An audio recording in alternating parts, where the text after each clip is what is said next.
Good afternoon. This is Pastor Stephen at Cross and Crown, doing the Bible reading from outside on the patio. We continue with Numbers 32. The Reubenites and the Gadites, who had very large herds and flocks, saw that the lands of Jazer and Gilead were suitable for livestock. So they came to Moses and Eleazar the priest and to the leaders of the community and said, Ataroth, Dibon, Jazer, Nimrah, Heshbon, Elealeh, Sebam, Nebo, and Baon, the land the Lord subdued before the people of Israel, are suitable for livestock, and your servants have livestock. If we have found favor in your eyes, they said, let this land be given to your servants as our possession. Do not make us cross the Jordan. And Moses said to the Gadites and Reubenites, should your fellow Israelites go to war while you sit here? Why do you discourage the Israelites from crossing over into the land that the Lord has given them? This is what your fathers did when I sent them from Kadesh Barnea to look over the land. After they went up to the valley of Eshcol and viewed the land, they discouraged the Israelites from entering the land the Lord had given them. And the Lord's anger was aroused that day, and he swore his oath. Because they have not followed me wholeheartedly, not one of those who were 20 years old or more when they came out of Egypt will see the land I promised on oath to Abraham, Isaac, and Jacob.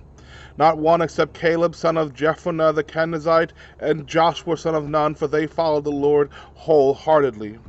The Lord's anger burned against Israel, and he made them wander in the wilderness 40 years until the whole generation of those who had done evil in his sight was gone. And here you are, a brood of sinners, standing in the place of your fathers and making the Lord even more angry with Israel. If you turn away from following him, he will again leave all this people in the wilderness, and you will be the cause of their destruction. Then they came up to him and said, we would like to build pens here for our livestock and cities for our women and children, but we will arm ourselves for battle and go ahead of the Israelites until we have brought them to their place. Meanwhile, our women and children will live in fortified cities for protection from the inhabitants of the land. We will not return to our homes until each of the Israelites has received their inheritance. We will not receive any inheritance with them on the other side of the Jordan, because our inheritance has come to us on the east side of the Jordan.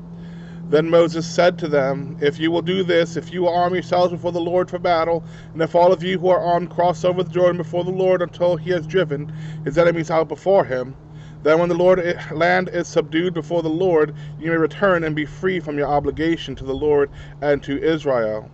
And this land will be your possession before the Lord.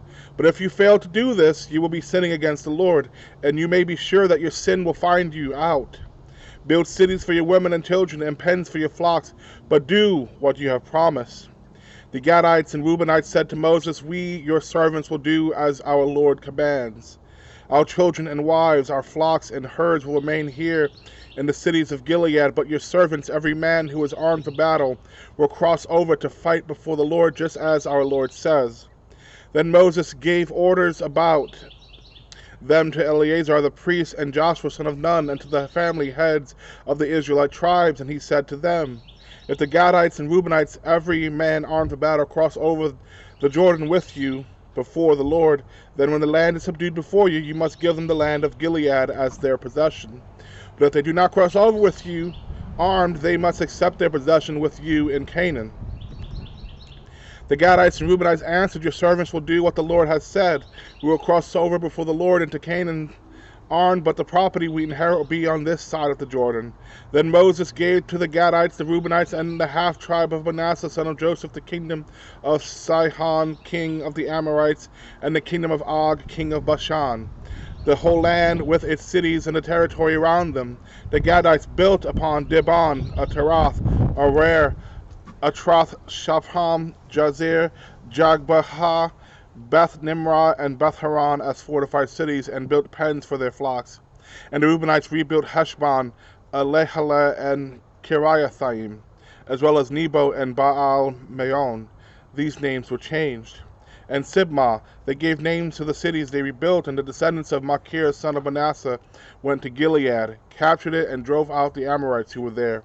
So Moses gave Gilead to the Machirites, the descendants of Manasseh, and they settled there. Jair, a descendant of Manasseh, captured their settlements and called them Havoth Jair. And Nobah captured Kenneth and its surrounding settlements and called it Nobah after himself. Chapter 33. Here are the stages in the journey of the Israelites when they came out of Egypt by divisions, under the leadership of Moses and Aaron. At the Lord's command, Moses recorded the stages in their journey, and this is their journey by stages. The Israelites set out from Ramesses on the 15th day of the first month. The day after the Passover, they marched out defiantly in full view of all the Egyptians, who were burying all their firstborn, whom the Lord had struck down among them. For the Lord had brought judgment on their gods, and the Israelites left Ramses and camped at Succoth. They left Succoth and camped at Etham on the edge of the desert. They left Etham, turned back to Pi Hahiroth to the east of Baal Zephon, and camped near Migdal. They left Pi Hahiroth and passed through the sea into the desert. And when they traveled for 3 days in the desert of Etham, they camped at Marah. They left Marah and went to Elim, where there were 12 springs and 70 palm trees, and they camped there. They left Elim and camped by the Red Sea. They left the Red Sea and camped in the desert of Sin. They left the desert of Sin and camped in Dophkah. They left Dophkah and camped at Alush. They left Alush and camped at Rephidim, where there was no water for the people to drink. They left Rephidim and camped in the desert of Sinai. They left the desert of Sinai and camped at Kibroth Hattaavah. They left Kibroth Hattaavah and camped at Hazeroth. They left Hazeroth and camped at Ritmah. They left Ritmah and camped at Ramon Perez. They left Ramon Perez and camped at Libnah. They left Libnah and camped at Rizah. They left Rizah and camped at Kehelathah. They left Kehelathah and camped at Mount Shafir. They left Mount Shafir and camped at Harada. They left Harada and camped at Machalath. They left Machalath and camped at Tahath. They left Tahath and camped at Terah. They left Terah and camped at Mithkah. They left Mithkah and camped at Hashmanah. They left Hashmanah and camped at Mazeroth. They left Mazeroth and camped at Bene Jachan. They left Bene Jachan and camped at Hor Haggadad. They left Hor Haggadad and camped at Jotbathah. They left Jotbathah and camped at Abranah. They left Abranah and camped at Ezion Geber. They left Ezion Geber and camped at Kadesh in the desert of Zin. They left Kadesh and camped at Mount Hor on the border of Edom. At the Lord's command, Aaron the priest went up Mount Hor, where he died on the first day of the 5th month of the 40th year after the Israelites came out of Egypt. Aaron was 123 years old when he died on Mount Hor. The Canaanite king Arad, who lived in the Negev of Canaan, heard that the Israelites were coming, and they left Mount Hor and camped at Zalmanah. They left Zalmanah and camped at Punan. They left Punan and camped at Obath. They left Obath and camped at Lai Abarim on the border of Moab. They left Lai Abarim and camped at Dibon Gad. They left Dibon Gad and camped at Alman Diblathaim. They left Alman Diblathaim and camped in the mountains of Abarim near Nebo. They left the mountains of Abarim and camped on the plains of Moab by the Jordan across from Jericho. There on the plains of Moab they camped along the Jordan from Beth Jeshimoth to Abel Shittim. On the plains of Moab by the Jordan across from Jericho, the Lord said to Moses, "Speak to the Israelites and say to them, when you cross the Jordan into Canaan, drive out all the inhabitants of the Lord before you. Destroy all their carved images and their cast idols, and demolish all their high places. Take possession of the land and settle in it, for I have given you the land to possess. Distribute the land by lot according to your clans. To a larger group give a large inheritance, and to a smaller group a smaller one. Whatever falls to them by lot will be theirs. Distribute it according to your ancestral tribes. But if you do not drive out the inhabitants of the land, those you allow to remain will become barbs in your eyes and thorns in your side, and they will give you trouble in the land where you will live. And then I will do to you what I plan to do to them."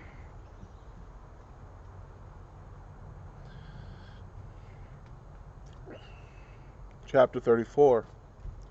The Lord said to Moses, "Command the Israelites and say to them, when you enter Canaan, the land that will be allotted to you as an inheritance is to have these boundaries.